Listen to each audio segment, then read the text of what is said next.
Welcome, Season Sixers. As always, thank you for being part of our Color Success podcast family.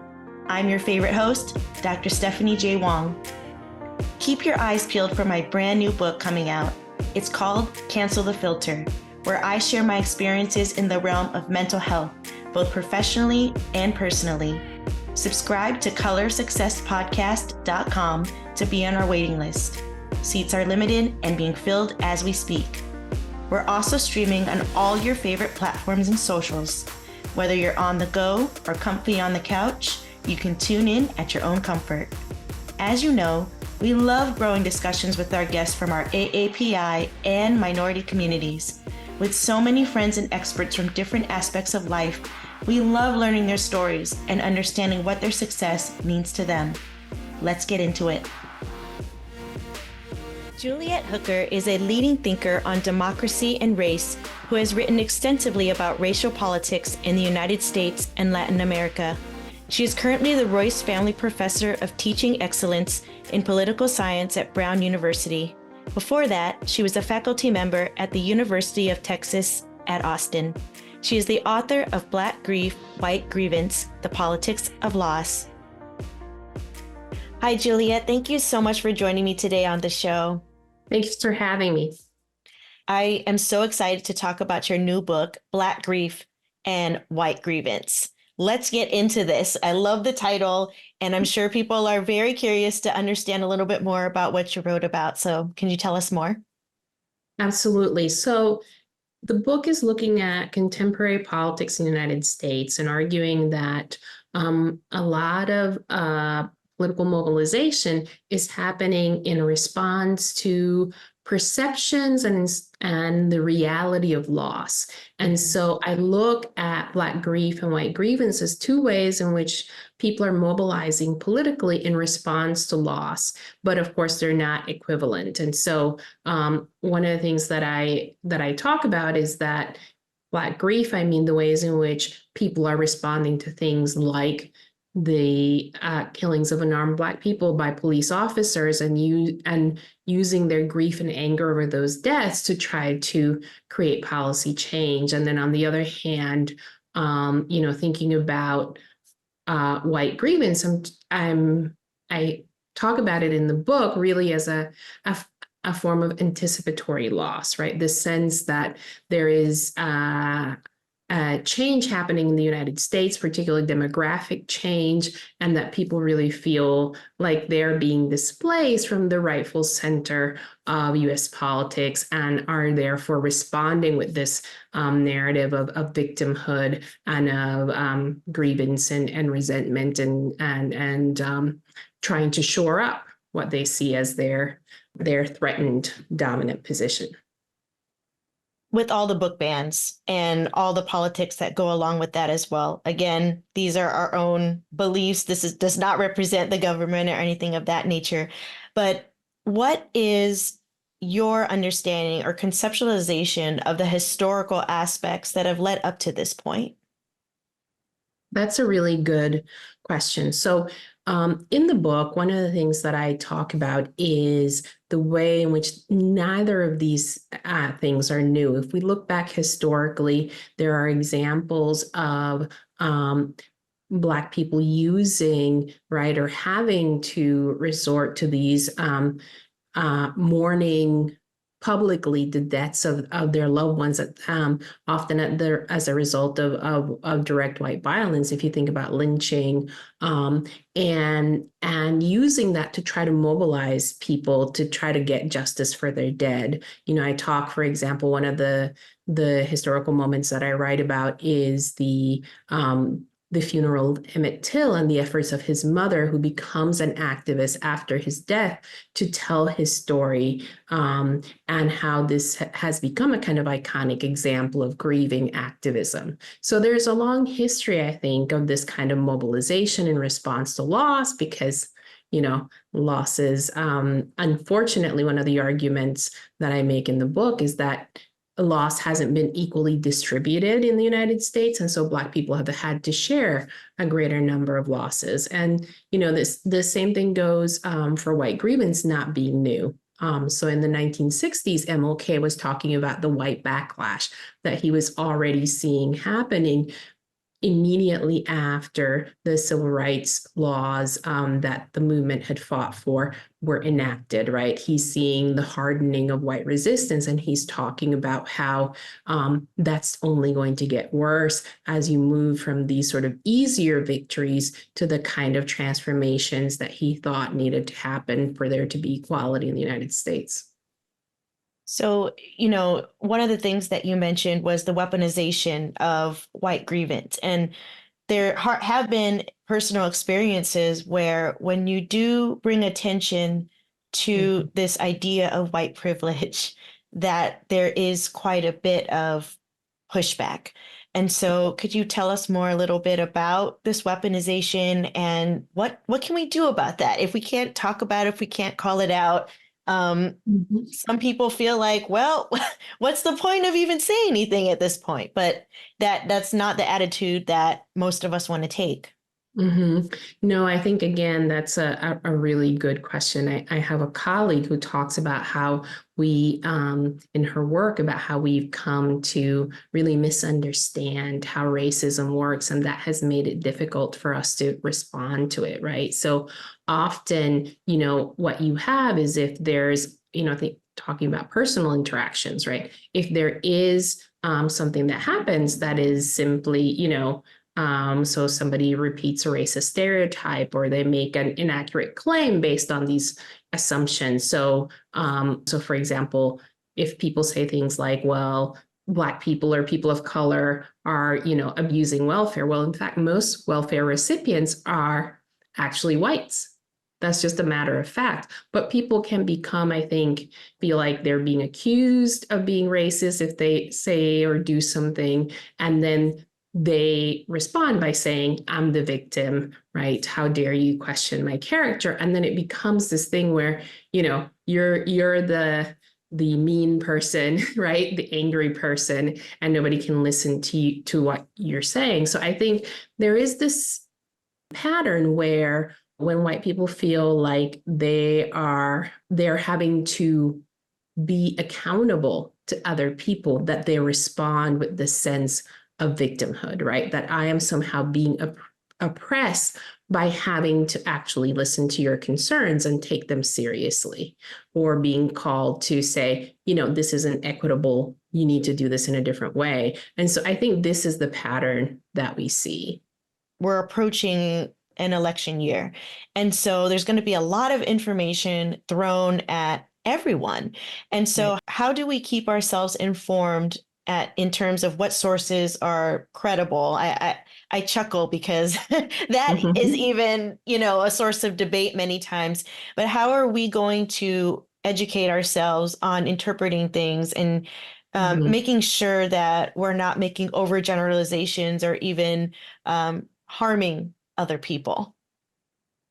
Absolutely. I think this is going to be key. I think one of the things that is important is to reject this kind of both sides framing that people take to be the standard of being objective or not being biased. But actually, often what the both sides framing does is we create this equivalence, right, where two positions, and there can only be two positions in this understanding on an issue, are in contention, as opposed to there being more than two sides to a number of different issues, but also thinking about what are the stakes, right? So it's not that of course there are multiple perspectives, but if you're thinking about, for example, the election and the consequences for democracy, then that tells you really clearly what the stakes are, which is not just like, oh, these A is saying B, B is saying something else, but rather, okay, what's the track record of these people, and what are my commitments, and how does that shape how I understand what they're trying to do? And with my clients, I've seen a lot of, we'll say, fallout or distancing between relatives because of the binary perspective on issues. And so this time around, how can people take care of themselves or at least come to that shared understanding that it's more complicated than just me versus you or us versus them at this point? Yeah, I mean, I think that one of the things that is going to be really important is realizing that that there might be things, and hopefully there are things that that people do have as shared commitments, right? So beyond like your partisan allegiances, do you care about democracy, right? Is that, do you care about living in a society where the fundamental rights of people are respected? Like, how can we talk about in those terms and say, okay, we might disagree on some of these policies or on, but what are the things that we might agree with?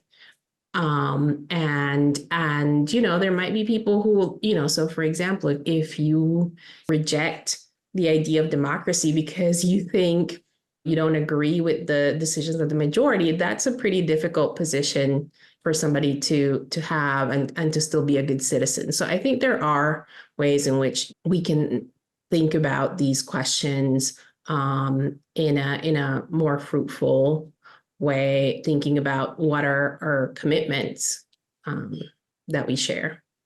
So, a lot of these microcosms that we're seeing, not only in politics, but also in the workplace, a lot of my colleagues are really focused on decolonization, especially in psychology. And so, I'm wondering if you can tell us a little bit more on how we can decolonize. And first of all, if you can kind of explain that from your perspective, workplaces and systems and what can we do to continue to strive towards that? Yeah, so I think the way in which, people think about decolonization, particularly in terms of thinking about it in workplaces or thinking about it in terms of disciplines, which is the way in which I've encountered it in my work, is we had a student group at Brown a few years ago, and one of the things that they started doing was questioning the way in which we were teaching development studies and international relations, because they were saying, okay, some of the basic assumptions of this of these fields are based on this idea that, right, we should have these hegemonic great powers and they get to decide how the world should be arranged, or that, or that a well-run society is one that is, an advanced capitalist society. And so I think decolonization refers to this idea of how do we think more broadly and bring in different perspectives that have maybe not been part of, for example, dominant Western traditions, and that truly represent the perspective of a variety of people. If you think about the United States, this might mean something like, and this has happened, for example, in US jurisprudence, right, where actually people, the courts have, for example, taken the spiritual beliefs of indigenous peoples and, respected those in the same way that they do, major religions like Christianity or Islam or something like that. So I think decolonization really refers to this, not simply having a broader understanding that Western ways of seeing and being are one way to be in the world, but we live in a global world that has more ways of knowing and knowledge systems, and we need to be open to those. Absolutely. So the big question that keeps coming up on different social platforms is how do we make workplaces more equitable and attract diverse talent? Well, that's a big question. And, I do not claim to know much about the workplace beyond the one in which I find myself. So I guess what I would say to that is that one of the premises I think we need to start from is that, we live in a racially hierarchical society, right? We live in a society that has been shaped by different differential access to power, to social capital, to education, and that this has often, right, been aligned with, racial standing, with where you have been, what group you're seen as belonging to, and the kind of access that you've had. So when we think about workplaces, I think one of the things that we need to interrogate is the continued way in which workplaces have been shaped by who has historically had access to them. I mean, this is clear if you think about women in the workplace, right? And the ways in which, I had a colleague who talked about how she recently realized the bathroom for women in her building was like 20% the size of the men's bathroom, because of course there was always a men's bathroom, but they didn't have to put in a women's bathroom until the university became co-ed, right? So there are all these ways in which our workplaces are built on who was the person who was assumed to be working. And so I think what we need to think about is to interrogate who is seen as belonging in these spaces, right? Whose credentials are questioned and whose are immediately assumed or accepted, and who's also seen as capable of being a leader, right? And so you can have workplaces that are more diverse, but it doesn't mean that people will be accepted in leadership positions within organizations. That reminds me of Hidden Figures, the movie. Well, it's based in reality, but having the bathroom, they're in a different building, and it makes people late because it's clear that you have to wait to go to the bathroom and have enough time and so forth. So the other thing is, you talked about leadership, and I really, liked your answer about how we are trying to make access to leadership positions more accessible, as well as have different and more broad assessment tools, right? But it depends on the perspective of who's saying that. Right. So when we're thinking about leadership, even when we're thinking about academia or academic settings, how do we identify some of the questions that we can even ask people, or qualities that we can kind of tap into in these organizations? One of the things that I think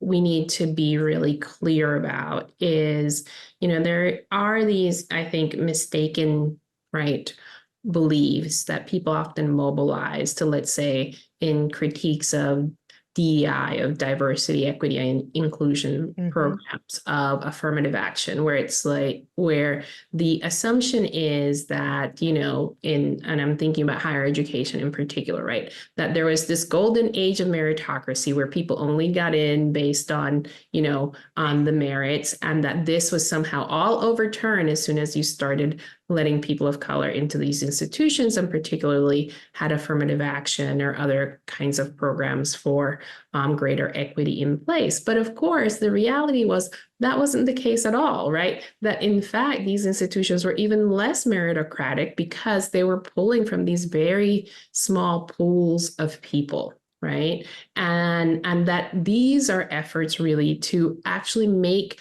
particularly elite institutions, right, Ivy League universities, accessible to a greater range of people. And if you look at even some of the great public universities in some of these states, one of the things that they've done is really given students from a wide range of economic backgrounds access to a world-class education, if you think about the UC system or systems like that.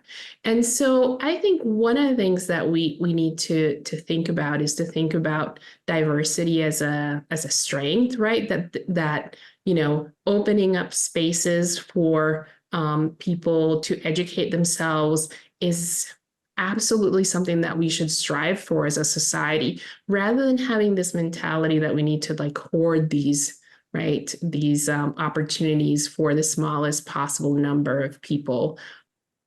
I think this is what we're seeing right now, is really a kind of backlash to some of those efforts to diversify, not just higher education, but workplaces, et cetera. So here's kind of my magic wand question. if you could enact a change that would have the most impact, what would it be? Well, that's quite a question. Um, so I think one of the things, and this is going to sound very abstract, but I think one of the things that I wish we could move past is zero sum thinking. And I think this comes into play in when we think about how people perceive loss and how they mobilize politically, right? So this idea that a gain for someone else is a loss for me, right? That if you know if somebody is acknowledged or gains rights, even if I haven't lost anything, but people perceive that as somehow a loss. I think this kind of zero sum thinking makes it really difficult.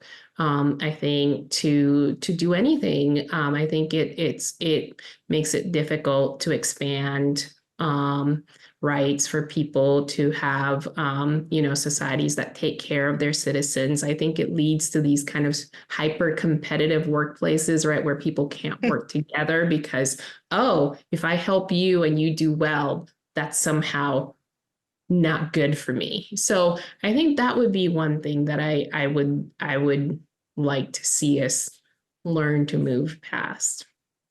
Yes, and I think along those lines, it really does come down to systemic changes and really having people to self-reflect on some of these practices because, I mean, I'm in the Silicon Valley, so it's just kind of like the organization sometimes breeds that, right?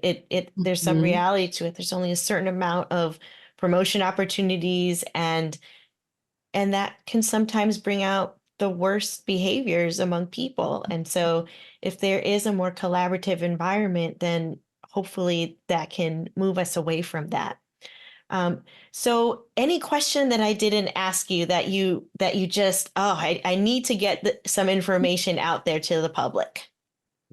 So I guess the one thing that I would add is one important thing in thinking about, race and racism and today's is to move away from this idea of thinking about the disparities that still exist in terms of a question of sort of white privilege or white guilt, and instead thinking about white priority. And this is a term that was coined by the philosopher Shannon Sullivan. And she says, one of the reasons white priority is useful is because it helps us to see that there can be, for example, white people who are not well off, who suffer financial hardship, but who still have certain kind of challenges that they don't have to face, such as having to fear being killed by the police if you have to call the police, right?